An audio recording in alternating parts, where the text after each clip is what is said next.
Avez-vous déjà réfléchi à ce que votre espace dit de vous? Souvent, nous sommes tellement pris par le tumulte du quotidien que nous oublions d'observer comment notre environnement peut refléter nos sentiments et nos émotions. Je me souviens d'une période où ma maison était remplie d'objets, mais je ne me sentais pas en paix. Chaque objet dépourvu de but semblait porter un poids émotionnel que je ne parvenais pas à identifier. C'est à ce moment-là que j'ai compris que j'avais besoin d'un changement. Le minimalisme s'est présenté à moi comme une solution puissante. Il ne s'agit pas seulement de se débarrasser des objets. C'est une manière de comprendre que notre espace physique et notre santé mentale sont interconnectés. Lorsque j'ai décidé de simplifier ma maison, j'ai réalisé que je pouvais aussi simplifier mon esprit. L'espace autour de moi a commencé à se transformer et avec cela, ma perspective de vie. Aujourd'hui, je veux partager avec vous quelques pratiques qui m'ont aidé à atteindre cette transformation. La première chose que j'ai faite a été de passer en revue chaque pièce de la maison. J'ai commencé par le salon, un endroit où nous passons tant de temps. En regardant autour de moi, j'ai réalisé que de nombreux objets n'avaient plus de signification pour moi. Des livres que je n'avais jamais lus, des décorations qui ne me représentaient plus, et même des meubles que je n'utilisais pas. En retirant tout cela, j'ai commencé à créer un environnement plus léger et accueillant. Chaque objet que j'ai décidé de conserver a désormais un but clair, reflétant ce que je valorise réellement. Cette pratique a non seulement désencombré mon espace, mais a aussi éclairci mon esprit. Ensuite, je me suis concentré sur la chambre. Un espace de repos doit être un sanctuaire, pas un entrepôt de choses. En me débarrassant de vêtements que je ne portais plus et d'objets qui n'apportaient pas de joie, j'ai pu créer un environnement qui favorisait réellement le repos. La sensation d'ouvrir l'armoire et de ne trouver que ce que je valorise réellement est libératrice. Il est surprenant de constater que moins d'objets peuvent générer plus de tranquillité et de clarté. Dans la cuisine, la transformation a été tout aussi significative. L'accumulation d'ustensiles et d'appareils électroménagers que j'utilisais rarement rendait l'acte de cuisiner une tâche stressante. En simplifiant, j'ai conservé uniquement l'essentiel, et mon expérience en cuisine est devenue plus plaisante. Maintenant, chaque repas est une occasion de me connecter avec ce que je fais, au lieu de me laisser distraire par le désordre qui m'entoure. En plus d'impacter mon espace physique, ce parcours de minimalisme a également eu un impact profond sur mes finances. Avec moins d'objets, les achats impulsifs ont considérablement diminué. J'en viens à mieux apprécier ce qui compte vraiment et à dépenser de manière consciente. Ce changement a non seulement amélioré ma santé financière, mais a aussi apporté une sensation de liberté que je ne connaissais pas auparavant. Enfin, la véritable essence du minimalisme est de comprendre que le bonheur ne réside pas dans l'accumulation des objets, mais dans le fait de s'entourer de ce qui est réellement important. Transformer son espace est une étape fondamentale pour transformer sa vie. Chaque choix conscient que vous faites en organisant votre foyer est un reflet de la manière dont vous souhaitez vivre. En simplifiant, vous ouvrez de l'espace non seulement pour un environnement plus harmonieux, mais aussi pour une âme plus légère et sereine. Je crois que vous pouvez commencer ce parcours aujourd'hui.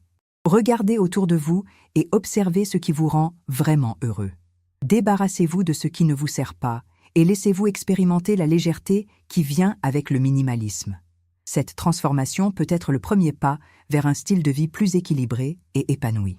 L'un des premiers pas pratiques que j'ai pris a été de créer un calendrier. Diviser les tâches en étapes plus petites a rendu le processus moins intimidant. J'ai commencé par consacrer une journée à chaque pièce. Ainsi, j'ai pu me concentrer et vraiment me connecter avec ce que je faisais. Cette approche m'a permis de voir les progrès de manière plus claire et durable. À la fin de chaque journée, je ressentais que j'avais accompli quelque chose de significatif et cela me motivait à continuer. Dans la salle de bain, la transformation a commencé avec les produits de beauté et de soins personnels. J'avais une multitude de flacons et de pots, dont beaucoup étaient presque vides ou n'étaient plus utilisés. En faisant le tri, j'ai réalisé que la plupart des produits ne répondaient plus à mes besoins. J'ai gardé uniquement ceux qui m'apportaient vraiment des bénéfices et que j'utilisais régulièrement. Cette pratique a non seulement libéré de l'espace, mais elle a également facilité ma routine de soins, la rendant plus efficace. Un conseil précieux que j'ai appris au cours de ce processus est la règle de l'année. Si vous n'avez pas utilisé un objet au cours de l'année écoulée, il est probablement temps de s'en débarrasser. Cette règle s'applique particulièrement aux vêtements et aux accessoires. En regardant dans mon dressing, j'ai fait cette évaluation et le processus a été libérateur. Les vêtements qui occupaient simplement de l'espace ont été donnés, permettant à d'autres personnes d'en profiter. Cet acte de détachement a non seulement créé de l'espace physique, mais a également apporté un sentiment de légèreté émotionnelle. Un autre aspect important a été de créer un espace dédié aux objets que j'aime vraiment. Après avoir éliminé l'excès, j'ai commencé à organiser les objets qui ont une signification pour moi. Cela incluait des photos, des souvenirs de voyage et des cadeaux de personnes chères. Chaque objet restant non seulement a un but, mais raconte aussi une histoire et évoque de bons souvenirs. Cette nouvelle disposition a fait de ma maison un endroit plus personnel et accueillant. De plus, j'ai réalisé que l'organisation n'est pas une tâche unique, mais un processus continu.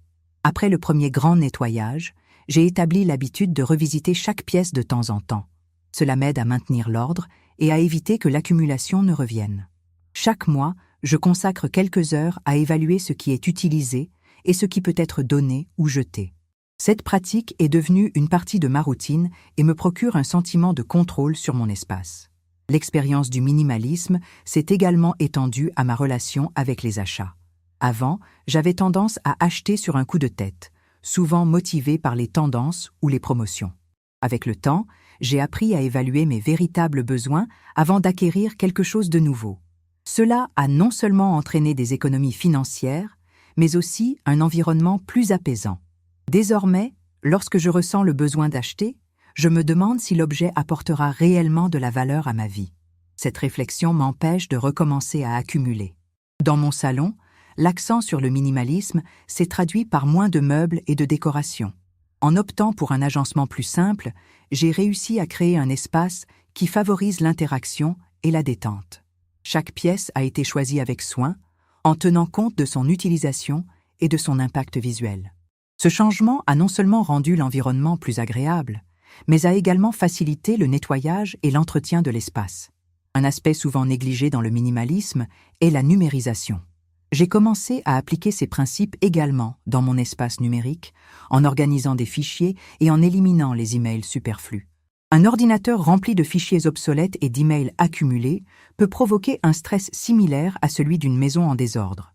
En créant des dossiers et en organisant le tout de manière logique, ma productivité a augmenté et ma concentration s'est améliorée. Le parcours du minimalisme m'a également fait prendre conscience de l'importance d'un mode de vie conscient. Cela implique d'être présent et de valoriser ce que nous avons, plutôt que de nous laisser emporter par la recherche constante de toujours plus. Ce changement de mentalité m'a aidé à trouver de la joie dans les petites choses, comme un petit déjeuner tranquille ou une promenade dans le parc. La simplicité offre une nouvelle perspective sur ce qui est réellement important. Un autre point que j'aimerais souligner est l'impact positif que le minimalisme a eu sur mes relations. Avec moins de distractions à la maison, j'ai pu consacrer plus de temps aux personnes que j'aime. Nous avons créé des moments significatifs ensemble, que ce soit en regardant un film, en jouant à des jeux de société ou simplement en discutant. La qualité du temps que nous passons ensemble s'est améliorée, et cela a renforcé nos liens. Adopter le minimalisme ne concerne pas seulement l'organisation physique, mais aussi la création d'un espace émotionnel. La sensation de liberté qui accompagne le fait de vivre avec moins est inestimable. Chaque jour, en me réveillant dans un environnement qui reflète la clarté et l'intention, je me sens plus centrée et prête à affronter les défis de la journée. Enfin, je vous invite à réfléchir à la façon dont votre espace peut influencer votre vie. Le minimalisme est un outil puissant qui peut transformer non seulement votre maison, mais aussi votre esprit et votre cœur. Commencez petit, avec un coin de la maison, et observez comment ce changement se déploie dans d'autres domaines de votre vie. En vous débarrassant de ce qui ne sert pas, vous ouvrez la voie à ce qui compte vraiment. Ce voyage, bien que difficile, est incroyablement gratifiant et peut vous mener à un chemin de paix et de satisfaction que vous ne saviez peut-être pas chercher. L'une des leçons les plus précieuses que j'ai apprises au cours de ce voyage minimaliste est l'importance d'être conscient de ce qui apporte réellement de la valeur à ma vie. Cette conscience ne s'applique pas seulement aux objets matériels, mais aussi aux activités et aux engagements que je choisis d'inclure dans mon quotidien. Avant, j'avais tendance à dire oui à tout, souvent en me surchargeant. Maintenant, j'ai appris à évaluer chaque invitation et chaque projet avec plus de soin, en priorisant ceux qui résonnent vraiment avec mes valeurs et mes objectifs. Ce filtre est devenu une pratique quotidienne. Lorsqu'une nouvelle opportunité se présente, je me demande, est-ce que cela contribue réellement à mon bien-être ou n'est-ce qu'une distraction? Ce changement de mentalité m'a permis de dégager de l'espace non seulement chez moi, mais aussi dans mon emploi du temps, ce qui m'a donné plus de temps à consacrer aux choses qui comptent vraiment. En réalité, cette pratique de désengagement et d'évaluation s'étend également à mes relations sociales. Auparavant, j'avais un large cercle social, mais beaucoup des relations n'étaient pas véritablement significatives. En appliquant les principes du minimalisme, j'ai commencé à valoriser davantage les connexions profondes. Cela ne signifie pas exclure des personnes, mais plutôt prioriser celles qui apportent joie et soutien sincère. La qualité des interactions a largement dépassé la quantité. De plus, la simplicité à la maison a un impact positif sur mon bien-être émotionnel. Un environnement organisé et harmonieux aide à réduire l'anxiété et le stress. Quand tout a sa place et qu'il n'y a pas d'excès d'objets autour de moi, je peux me détendre plus facilement. Cela se traduit par des nuits de sommeil plus paisibles et des journées plus productives. La clarté visuelle qu'une maison minimaliste procure se reflète également dans la clarté mentale. Une pratique que j'ai adoptée pour maintenir cette organisation dans le temps est l'approche du « un entrant, un sortant ». Chaque fois que j'apporte un nouvel objet chez moi, je m'engage à en retirer un autre. Cela évite l'accumulation et me force à réfléchir de manière critique sur ce que je souhaite vraiment conserver. Cette règle simple maintient ma maison légère et aérée, tout en renforçant la valeur de ce que je possède déjà. En me concentrant sur ce que je veux plutôt que sur ce qui me manque, j'ai commencé à réaliser que la gratitude est une partie essentielle du minimalisme. Au lieu de regarder ce que je n'ai pas, je commence à apprécier tout ce que j'ai déjà accompli et à en profiter. Ce changement de perspective améliore non seulement mon humeur, mais me rend aussi plus consciente des petites joies du quotidien.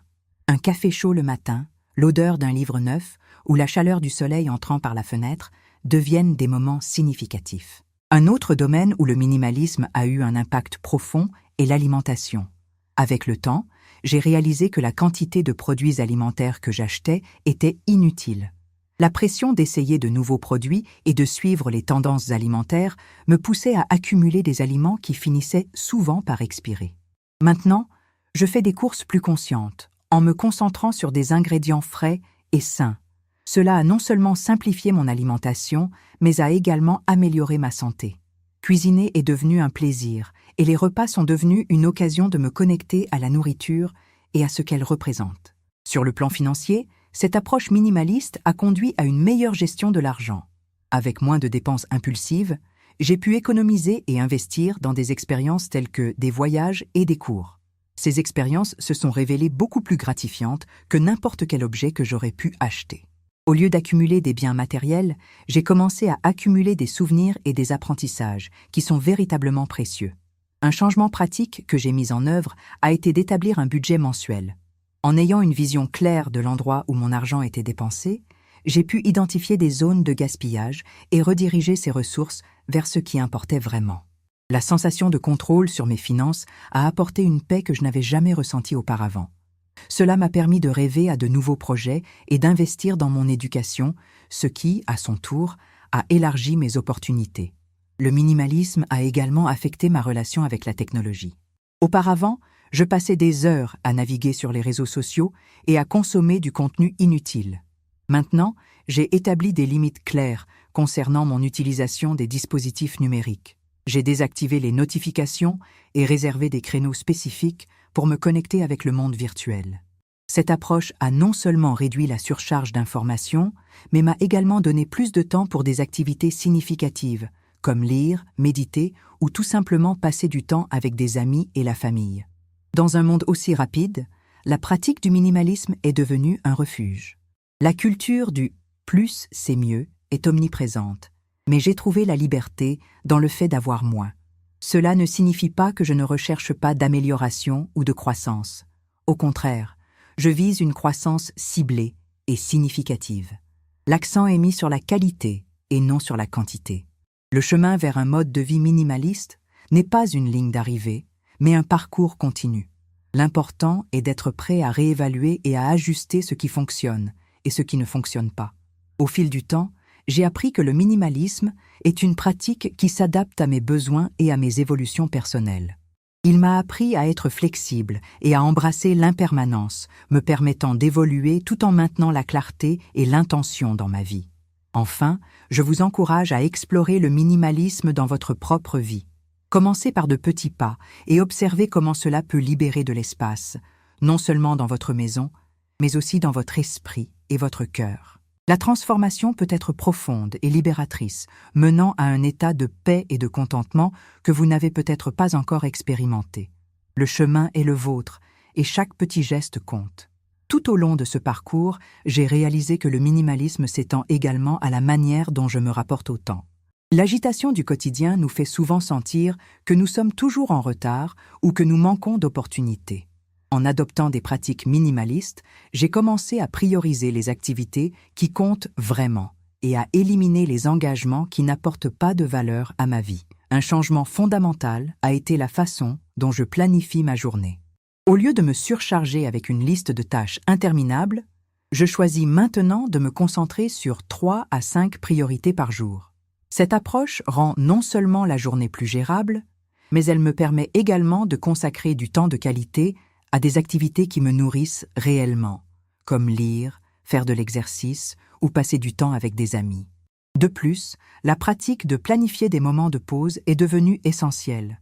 Réserver du temps pour se déconnecter et recharger les batteries aide à maintenir la clarté mentale et la concentration. Cela peut être aussi simple qu'une promenade en plein air ou consacrer quelques minutes à la méditation.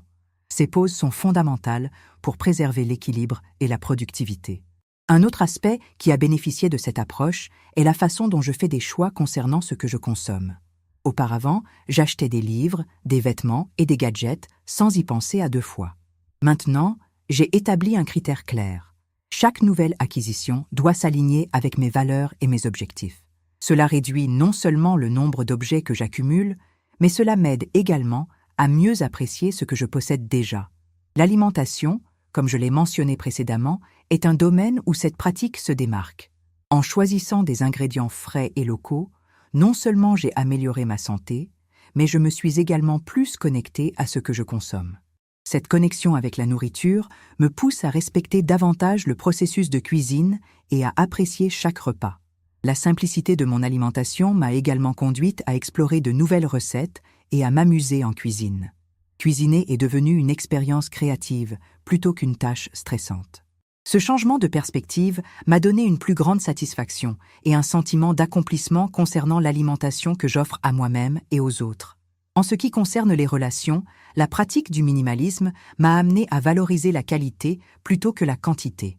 Au lieu de maintenir un large réseau de contacts, je me suis concentré sur le soin de relations qui comptent vraiment pour moi. Cela a abouti à des connexions plus profondes et significatives, ainsi qu'à un réseau de soutien plus solide. Lorsque je retrouve des amis ou des membres de ma famille, je m'efforce de créer des expériences mémorables plutôt que de m'inquiéter du nombre de rencontres. Un simple dîner, une soirée-jeu ou une promenade au parc sont devenus des moments précieux qui renforcent nos liens. Ce changement non seulement améliore ma vie sociale, mais contribue également à ma santé émotionnelle. La technologie, comme je l'ai déjà mentionné, a également été un point central. La désintoxication numérique m'a permis de réaliser à quel point les réseaux sociaux et la consommation excessive d'informations peuvent affecter notre bien-être. En limitant mon temps en ligne et en soignant mon fil d'actualité sur les réseaux sociaux, j'ai réussi à m'entourer de contenus qui apportent réellement de la valeur à ma vie. En éliminant les distractions numériques, j'ai trouvé plus de temps et d'énergie à consacrer à des loisirs que j'adore vraiment. La lecture, par exemple, est devenue l'une de mes activités préférées. La possibilité de plonger dans un bon livre m'apporte une paix que je ne savais pas nécessaire. Cette pratique de lire régulièrement m'enrichit non seulement, mais m'offre également une échappatoire saine à la routine. De plus, la pratique du minimalisme m'a appris à être plus intentionnel dans les expériences que je recherche. Au lieu de me laisser emporter par les tendances ou les modes, je recherche désormais des expériences qui m'apportent joie et croissance.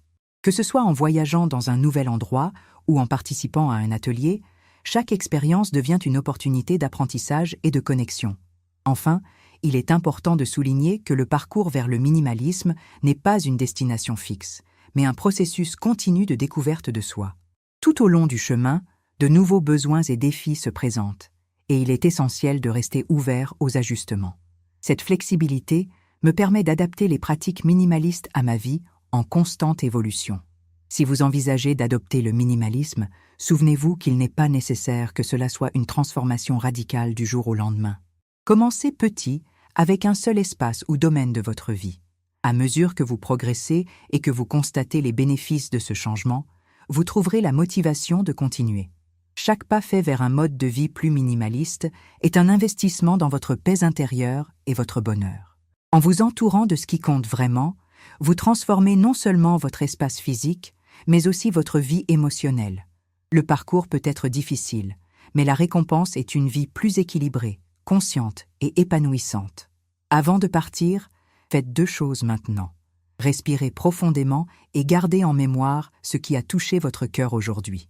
Et si cela a du sens, partagez cette histoire avec quelqu'un qui a également besoin de l'entendre.